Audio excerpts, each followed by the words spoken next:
কাবায় গিয়া হইছো হাজি, যাত্রা গানে তুমি পাজি। আরে কাবায় গিয়া হইছো হাজি, যাত্রা গানে তুমি পাজি। মানুষ নাকি জিন তুমি, নাকি রে দানব শয়তান। মসজিদে যাও মন্দিরে যাও, তুমি কেমন মুসলমান। মসজিদে যাও মন্দিরে যাও, তুমি কেমন মুসলমান। ঠিক না বেশি? সুন্দর করে জানায় দিলেন। ফেরেশতারা বলেন, রব্বুল আলামিন তুমি কি এমন মানুষদেরকে বানাইতে চাও যারা দুনিয়ায় ক্বালু আতাজআলু ফীহা মান ইউফসিদু ফীহা ওয়া ইয়াসফিকু দিমা।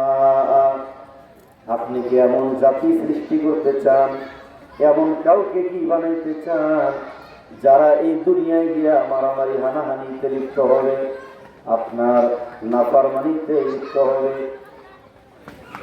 আমার ভাইরা, যারা শুধু খারাপ বিষয়টা দেখলো, আসলে জানে না আল্লাহ প্রতিনিধি কাদেরকে বানাইতে চান। কারা হবেন প্রতিনিধি? আল্লাহর প্রতিনিধি কারা? যারা আল্লাহর পক্ষ থেকে মনোনীত, আল্লাহর পক্ষ থেকে যারা মনোনীত, যারা নবী ও রাসূলগণ, তারাই হলো প্রতিনিধি। আল্লাহ তাআলার পক্ষ থেকে যারা নবী ও রাসূল হয়েছেন তারা প্রতিনিধি। এরপরে লক্ষ্য করেন, এরপরে এই প্রতিনিধি সম্পর্কে আল্লাহ তাআলা জানিয়ে দিয়েছেন। সূরা মায়েদার 35 নং আয়াতে আল্লাহ তাআলা বলতেছেন, ইয়া আইয়ুহাল্লাযীনা আমানুত্তাকুল্লাহা ওয়াবতাগু ইলাইহিল ওয়াসিলা।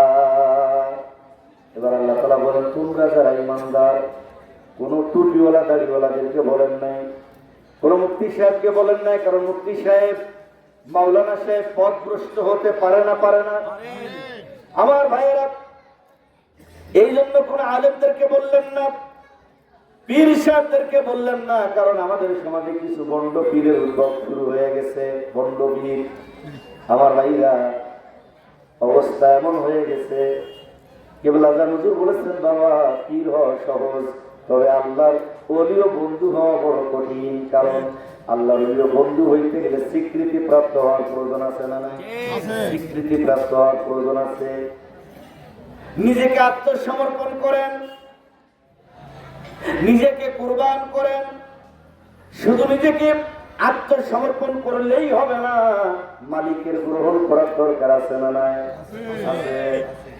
কাবায় গিয়া হইছো হাজি, যাত্রা গানে তুমি পাজি। আরে কাবায় গিয়া হইছো হাজি, যাত্রা গানে তুমি পাজি।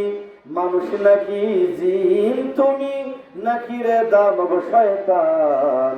মসজিদে যাও মন্দিরে যাও, তুমি কেমন মুসলমান। মসজিদে যাও মন্দিরে যাও, তুমি কেমন মুসলমান। ঠিক না বেশি? আমার ভাইয়েরা, আল্লাহ বলেন, তোমরা যারা ঈমানদার, ইত্তাকুল্লাহ, ভয় করো তোমরা আমি আল্লাহকে, এবং আমাকে পাওয়ার জন্য মধ্যস্থ ওসিলা অন্বেষণ করো। আমার ভাইরা, যুগে যুগে আল্লাহ তাআলা তার মনোনীত করে নবী ও রাসূলগণকে প্রেরণ করেছেন, পাঠিয়েছেন।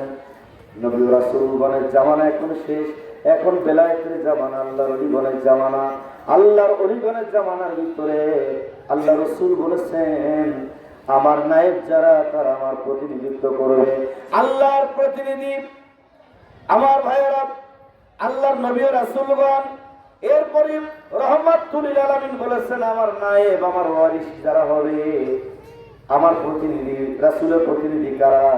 রাসূলের প্রতিনিধি যারা রাসূলের নায়েব, রাসূলের আদর্শে যারা আদর্শবান, আল্লাহর ওলি ও বন্ধু যারা, তারাই হলো রাসূলের প্রতিনিধি।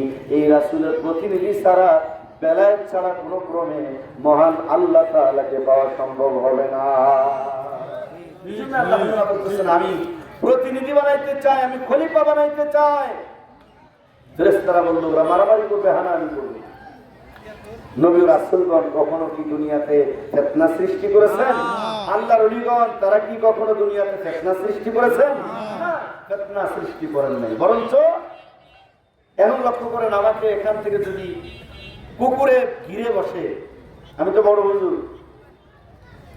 আমি এখান থেকে মাহফিলপুরে রাস্তায় যাব, প্রতিমধ্যে দেখবেন যে কয়েকটা কুকুর ঘেউ ঘেউ করে দাঁড়ায় গেছে।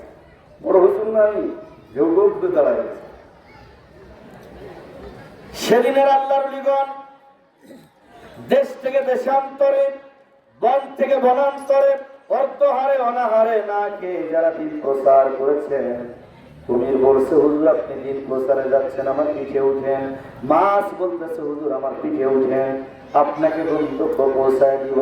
জংলার হিংস্র বাঘ বলছে হুজুর আপনি আমার পিঠে ওঠেন, আপনাকে আমি গন্তব্য পৌঁছায় দিব।